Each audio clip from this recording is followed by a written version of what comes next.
Hey folks, so here's where I'm at with this Tsunami R1, doing the whole rebuild, making sure that I'm all fit right. Here is why I am kicking myself. So when I first built this thing up, I had it set with 40 millimeters of spacers underneath a 100 millimeter 7-degree stem, set level-ish. And then I chopped about 30 millimeters out from the stem, slammed it, and it still feels kind of really short. I was actually feeling really low, so I stuck 120 on there, same dimension, way stretched out. Look, neck goes away, lots of pain, that's bad. But in doing so, I chopped another 20 millimeters or so off of the cables. I chopped about 40 millimeters total off of the cables between initial build and then slamming it and then skyjacking the stem to make it fit again.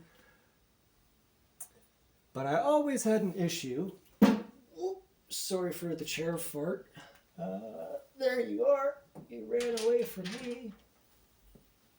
This little inline barrel adjuster that I had set up for the front derailleur. Because the cables on this frame for the shifters both route out the non-drive side of the down tube. If you want to do any sort of adjustment at the front mech without having to loosen your cables, you're going to have to stick one of these inline barrel adjusters in. Which is all well and good if you can get a smooth cable run, which you can't really do with both of the cables on the same side if you're doing a 2x setup, which this is. This is one of the things that I was thinking about when I first purchased this frame. I was looking at the Microshift Sword 1x10. Didn't get that because it was easier to get Shimano parts local, because Shimano is a much bigger brand, but Shimano didn't have an affordable 1x10 or 1x11 rim brake option. That's for drop bars, which is what I like riding. So I went with the 2x10 because they don't make 105 rim brake anymore, and 105 rim brake is now kind of hard to get.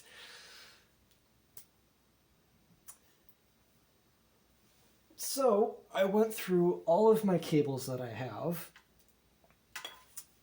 I've got my old rear cable run, which is here, which might be slightly longer than this run here that I currently have in, which, if you look down here at the bottom bracket area, has a really rough and nasty end because that's the tail end of that last, 5-meter roll of shift cable housing that I got.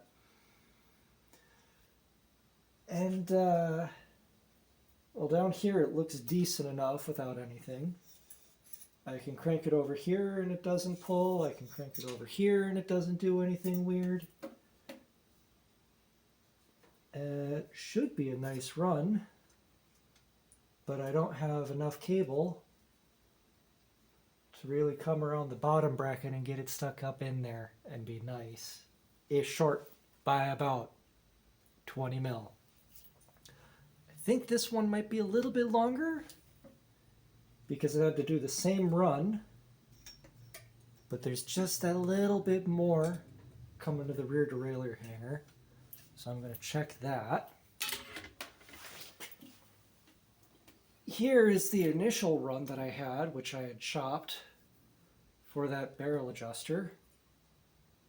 And every time I would crank over, the barrel adjuster would just fold like this. So that was fun.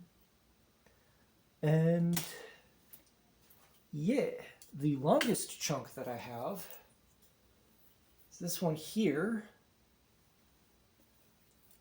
And I have it marked so that it should be long enough to go through and swing full range of motion without binding. So yeah, that's how I'm spending New Year's. Hopefully not having to buy another pack of cable.